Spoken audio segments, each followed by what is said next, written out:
Setting আপনার রুমে তো এখানে সিল মারার কথা না। সবগুলো ভিডিও করেন আপনার রুমে তো সিল মারার কথা না, কেন সিল মারতে দিচ্ছেন এখানে? আপনি কেন?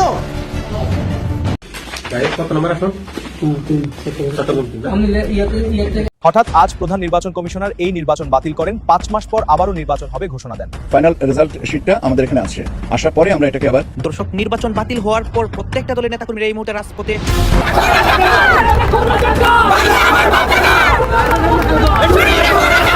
আসসালামু আলাইকুম প্রিয় দর্শক, এবার বিএনপির ভোট চুরির ভিডিও ভাইরাল এবং নির্বাচন বাতিলের ঘোষণা। দর্শক, বিস্তারিত ভিডিওটি দেখলে আপনিও অবাক হতে বাধ্য হবেন।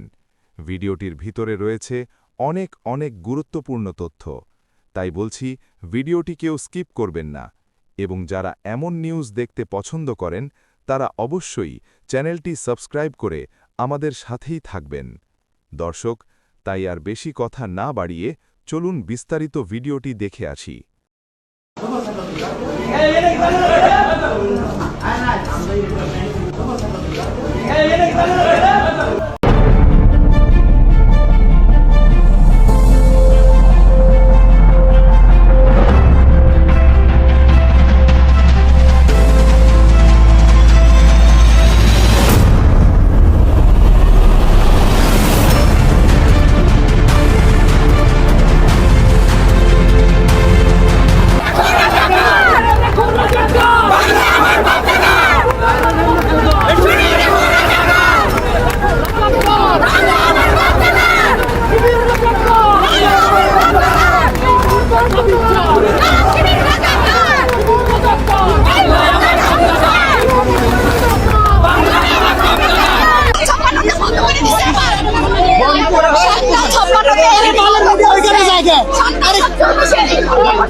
দর্শক, দেখছেন যে এই মুহূর্তে রয়েছে ইউনিভার্সিটি ল্যাবরেটরি স্কুল অ্যান্ড কলেজের সামনে এবং দেখছেন শামসুন্নাহার হল। এখানে শিক্ষার্থীরা তাকে দেখে চলে এসেছেন এবং দেখছেন যে উত্তপ্ত অবস্থায় রয়েছে। এর পাশাপাশি যে এলইডিটি রয়েছে সেই এলইডিটি এখন এই মুহূর্তে বন্ধ রয়েছে এবং দেখছেন যে এখানে উত্তেজনাপূর্ণ একটি অবস্থা, অর্থাৎ উত্তাল অবস্থা রয়েছে। এখানে আপনাদের সেই চিত্র দেখানোর চেষ্টা করছে।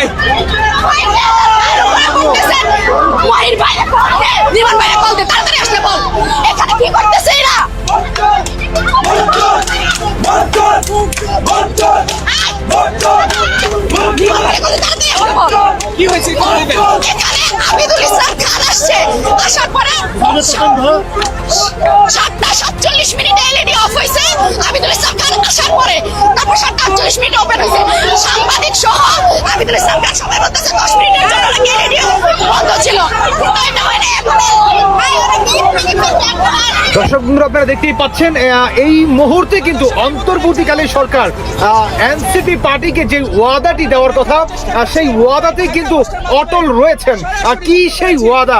ডক্টর ইউনূস তিনি ওয়াদা করেছিলেন যে আমি যেহেতু ক্ষমতায় বসেছি সেহেতু এনসিপিকে প্রশাসন দিয়ে, সেনাবাহিনী দিয়ে, পুলিশকে দিয়ে যতটুকু রাজনীতি মাঠে এবং ভোট কেন্দ্রে যতটুকু সহায়তা দরকার ততটুকু সহায়তা এনসিপিকে আমরা অন্তর্ভুক্ত এবং উপদেষ্টা যত গার্জিয়ান আছি সবাই মিলে এনসিপি পার্টিকে আমরা সহায়তা দেওয়ার চেষ্টা জানাবো।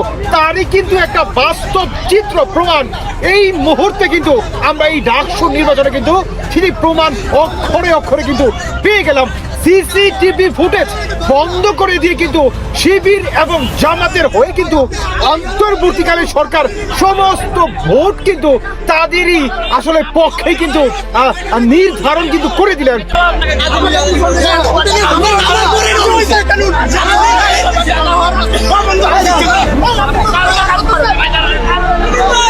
দর্শক, আপনাদের দেখানোর চেষ্টা করছি এই মুহূর্তে ঠিক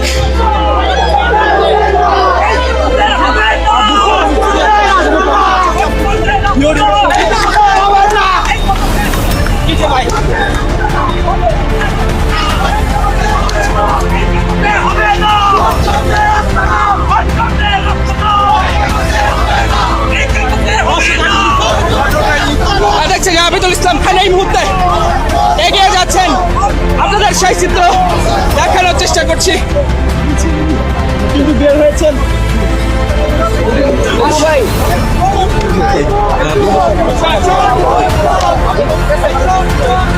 উল্টো দিকে আপনারা জানেন যে ছাত্র দলকে হারানোর জন্য বর্তমান এই ম্যাটিকুলাস ডিজাইনের ধারে কিন্তু বর্তমান হেরে গেল আপনার ছাত্র দল। বর্তমান এটাকেই প্রতিবাদ জানানোর জন্য বর্তমান রাজপথে কিন্তু লাঠি সোঁটা নিয়ে কিন্তু নেমে পড়েছেন। দর্শক বন্ধুরা, তাহলে কি অন্তর্বর্তীকালে সরকারের অধীনে সুষ্ঠু নির্বাচন বাংলাদেশের জনগণ আশা করবে না? যেদিকে আপনার ডাকসুর মতো একটা সিম্পল একটা নির্বাচন সুষ্ঠু করে দিতে পারে না, সেখানে আগামী ফেব্রুয়ারিতে যেই বড় নির্বাচনটি আমাদের বাংলাদেশে সকল নাগরিকের যে ভোটের অধিকার সেটি কি আদেও সুষ্ঠু হবে? আর সেখানে আমরা দেখতেই পেলাম যে সিসিটিভি ফুটেজ বন্ধ করে দিয়ে ইভেন বাংলাদেশের জনগণ কিংবা ঢাকা বিশ্ববিদ্যালয়ের রাজপথে আপনার এলইডি টিভি লাগানো হয়েছিল, সেই টিভি বন্ধ করে দিয়ে রীতিমতো অন্তর্বর্তীকালে সরকার কিন্তু ভোট ডাকাতি কিন্তু করে নিলেন, তাদের নিজেদের পক্ষের কিন্তু শিবিরকে কিন্তু জিতিয়ে দিচ্ছে।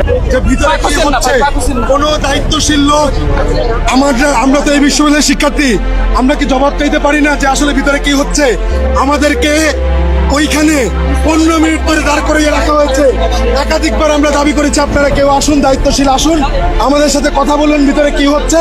বারবার কেন এলইডি বন্ধ হয়ে যাচ্ছে এই ব্যাপারে জানান, কিন্তু আসলে কেউ আমাদেরকে জানায় নাই, কোনো দায়িত্বশীল লোক আসে নাই। এরপরে আমরা বাধ্য হয়ে চলে আসতে চেয়েছি। প্রত্যেকটি কেন্দ্রে একই অবস্থা। উল্টো দিকে আপনার ছাত্র দলের অভিযোগ যে এই অন্তর্বর্তীকালে সরকারের পক্ষ থেকে 10 মিনিট টিভি চালু থাকে, আধা ঘন্টা টিভি বন্ধ রাখে, 10 মিনিট চালু থাকে, আধা ঘন্টা বন্ধ রাখে, এভাবেই করে করে তারা ভোট ডাকাতি প্রতিনিধিত্ব করে যাচ্ছে। উল্টো দিকে তারা গেটে তালা লাগিয়ে এবং বাহিরের গেটেও তারা লাগিয়ে সমস্ত গেট দরজা জানালা সমস্ত কিছু তারা শাটার বন্ধ করে দিয়ে তারা ভিতরে গিয়ে ভোট গণনা করতেছে। তাহলে বোঝাই যাচ্ছে যে এই সরকার আসলে কি চাচ্ছে।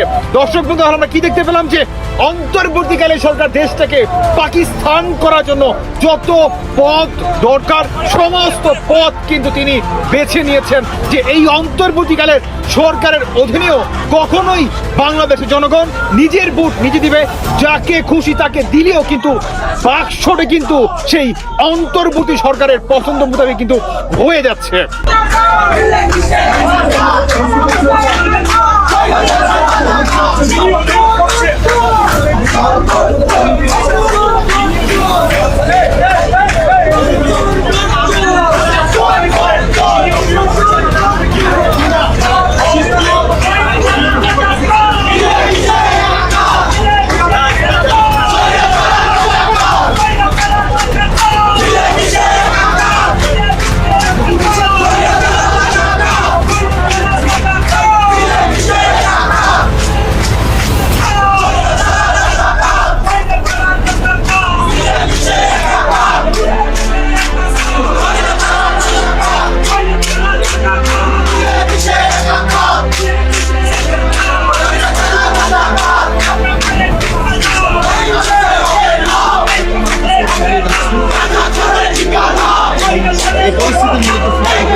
সুষ্ঠু হওয়ার জন্য